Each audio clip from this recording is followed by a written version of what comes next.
What's up, dudes? I decided I'm going to make a rhubarb pannekuchen. My rhubarb came up and I want to eat some. So let's make a pannekuchen. All right, so here's my rhubarb. It's already come up.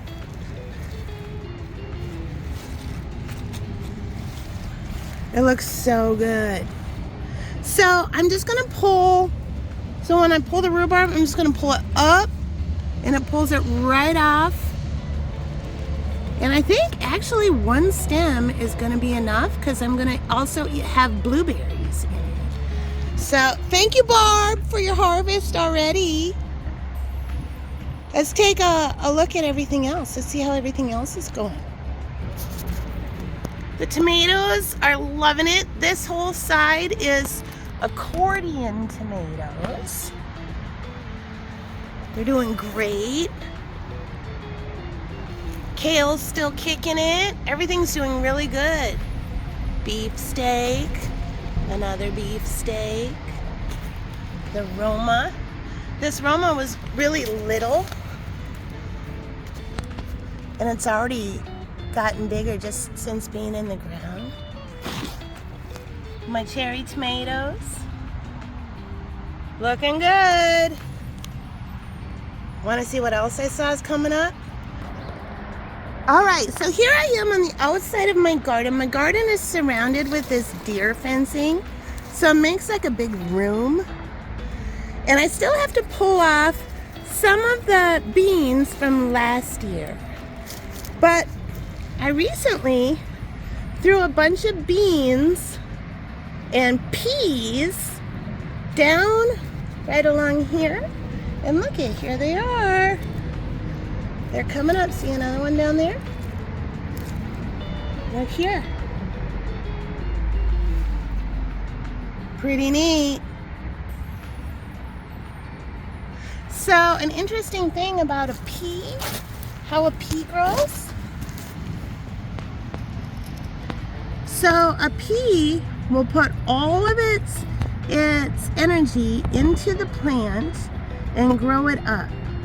And then it'll turn off some of the energy in the plant and turn it on and more on into these tendrils that come out of the pea there. And what the tendrils will do, and that's called looking for potential. So what they'll do is they'll grow super fast during the day, and then they'll start turning like a helicopter until it comes into contact with something. And as soon as it does, that potential it's found, so it's looking for a potential for an anchor point, because a pea is a vining plant. And so as soon as it touches it, the plant will send all its energy to the tendril, and it'll curly Q grow around this super fast. And then as soon as it's established the anchor, all the energy will come out of the tendril, go back down into the pea, and then the pea plant itself will grow even more. Then it'll stick out another tendril. It'll start looking for potential again. As soon as it finds it, it will put all its energy into that. And so it's very interesting how the energy transfers through the plant. Just like that, the garden's back. Let's go look at the deck garden. This is kind of neat too. This is just a planter outside the garden, and it has a volunteer columbine that just started growing in it. And so this is going to have a columbine, and I'll put something else in here too. So when you hear the word volunteer, that means some animal ate the seed, took a poop with the seed in it, and replanted the seed. So a lot of times if it's like a fruit or something like that, they'll eat the seed with the fruit seeds in it. They'll fly away and they'll poop, and that poop will work as fertilizer, and it'll plant the seed that's in its poop. Or the plant will have, it will seed, and it'll have some kind of seed that catches the wind, and then it blows. So a volunteer means you didn't plant it. It just planted itself. And so I'm going to have a lovely columbine here That's a volunteer. Ain't it the shit? It's totally the shit. Alright, so here I'm on the deck garden. I got an onion in here. I got some seed tape that's still germinating.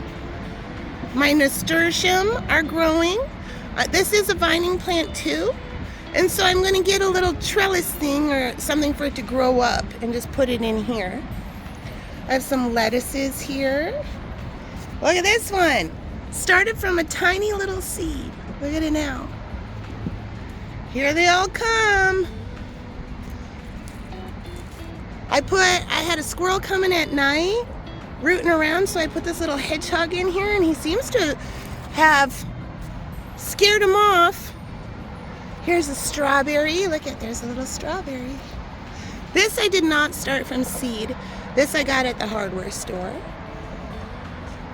Here's some little broccoli seedlings.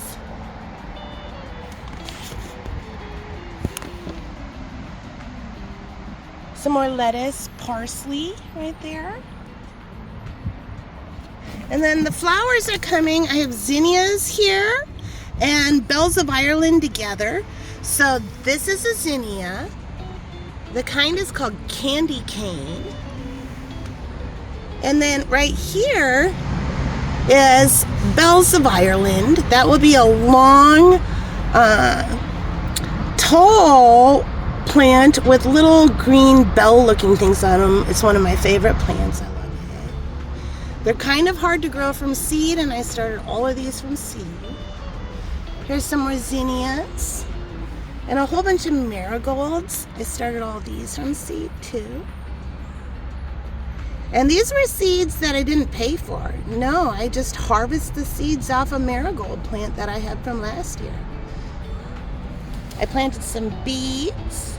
I have an extra accordion tomato right here. So the garden is looking pretty sweet. I'm really happy for this wonderful weather. But more importantly, time to cook a pan of cooking.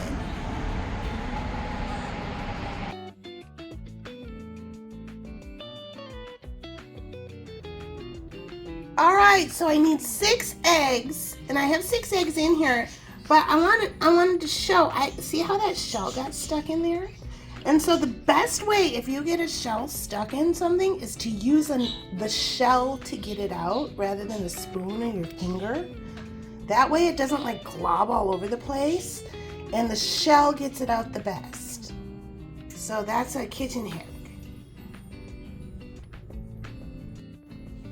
Okay, so my recipe calls for a half a cup of milk, but I don't have milk in the house right now.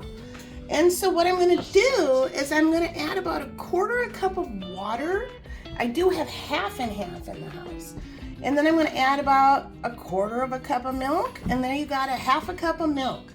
So if you ever need milk and you don't have it, if you have a creamer or half and half, you can just add water to it, and there you got milk.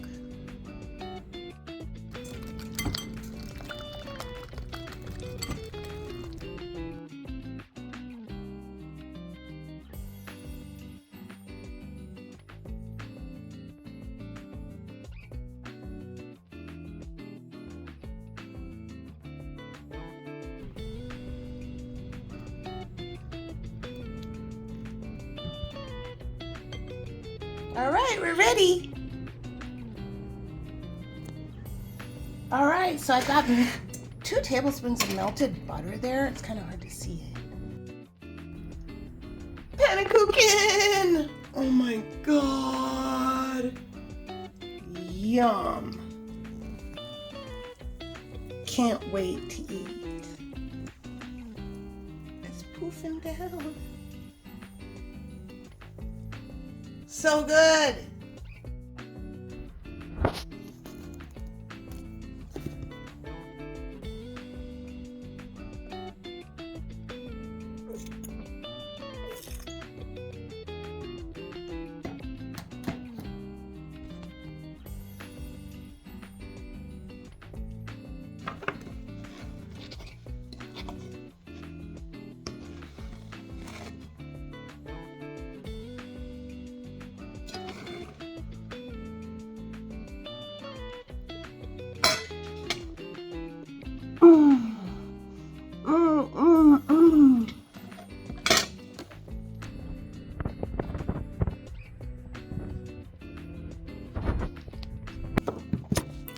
is so good.